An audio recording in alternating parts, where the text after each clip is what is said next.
Shares of Apple trading near after-hour session highs off the earnings results. We're getting fresh comments from Apple CEO Tim Cook on the conference call, so let's get straight to Josh Lipton with all the details. Josh.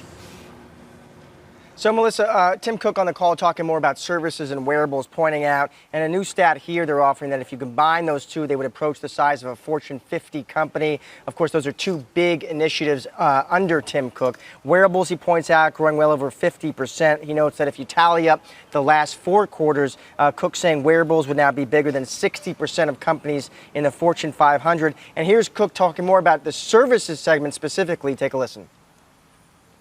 What's more, we had double-digit services revenue growth in all 5 of our geographic segments. We surpassed 420 million paid subscriptions to services across our platform, and we remain on track to double our fiscal year 16 services revenue in 2020. And we know, Melissa, more services are on the way. Apple Card, they just said, is going to be coming out in August. No hard date there, but also our Arcade, that's the gaming service, and of course the new video streaming service too. CFO Luca Maestri pointing out they ended the quarter with a $211 billion in cash and a net cash position, he says, of $102 billion. Melissa, back to you. Josh, thanks. Excuse me, Josh Lipton. Let's bring back in Loup Ventures founder and Fast Money friend Gene Munster. Gene, highlights to you so far from the call. Melissa, just the power of the ecosystem, I guess. iPhone base growing, wearables growing, Apple Pay growing faster than PayPal. I think when you listen to this call, you get caught up in the details and miss the bigger point.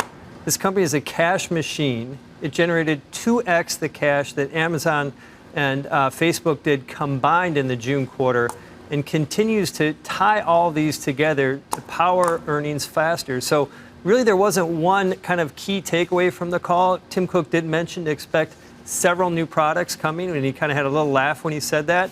I think he's talking about more than the iPhone, so there may be a small incremental product. But really, the bigger picture here is this story that I think gets largely missed by the street, really is resonating for me today.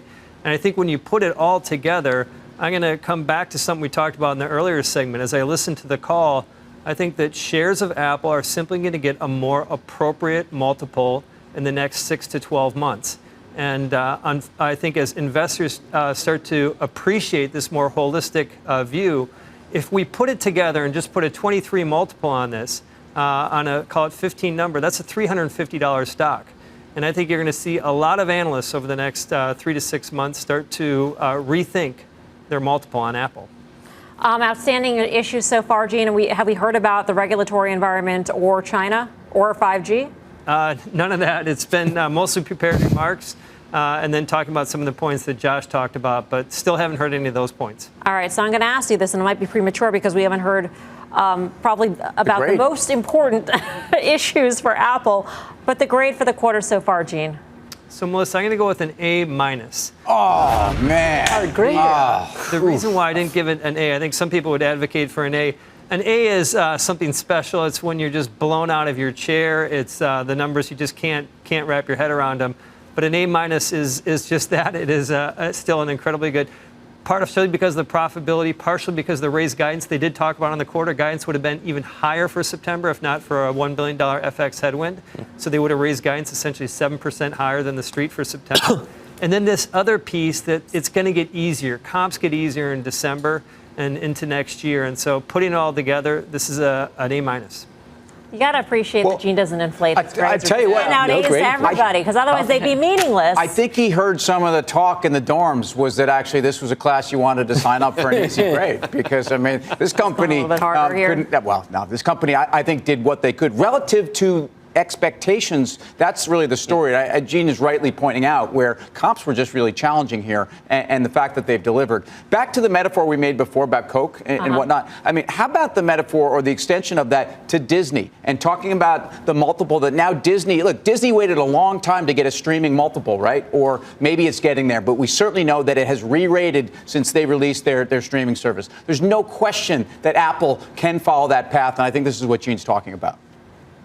Would you agree with Gene on the grade of A-? You would be. We were talking. Gene had the headphones on, so he couldn't hear us talking. And I said, "I bet you Gene gives this quarter an A." And he didn't. Because to me, his description of blowing your socks off or out of your chair that's an A+. So this seems to me an A, but fortunately for myself, I didn't have Gene as a professor. I mean, maybe Mel did. Actually, Mel got A+. And Karen did. So well, here's the disconnect. A-. Melissa's like, wow, that's disappointing. I failed. That's like a C. I'm surprised the stock's up even. Right. And for you, you're like, wow. Me, you kidding me? I'm calling home. Gene, thank you. Thank you. Always good to get your analysis. Gene Munster of Loup Ventures. We do have a lot of the conference call left to go. We do have some big issues that we need to hear about. Listen, but all these great things. We all talked about the great things. I'd like to point out what could potentially go wrong, and we talked about a few. The other thing that potentially go wrong is, again, we're getting towards levels, as Chris pointed out, towards we saw last summer in August. Does the stock blow through there? Does it take a pause there? It's reasonable to think, in the environment we find ourselves in, it takes a bit of a pause. We saw it with Facebook recently, and we saw it with Amazon recently. So it's logical to think we might see the same thing happen in Apple tomorrow. The way Gene set up the rest of the year in terms of the quarters, I mean, September, they already raised the guidance, as you pointed out as well. December, the comps get easier. This is almost a glide path to the refresh of the 5G phones next year. Yeah, well, you were talking about that yesterday. Okay, do people give it a pass on an okay quarter if that comes up because 5G is just around the corner? I don't think 5G is anywhere. If you're thinking, all right, multiple needs to be higher. If it's here at 17, 18, maybe there is. But when you look at what Gene said, I think the big point is that there's a lot of analysts who either have a hold or a sell on the stock who are going to have to upgrade it here. Of the 48 analysts that cover it, there are 25 holds or sells.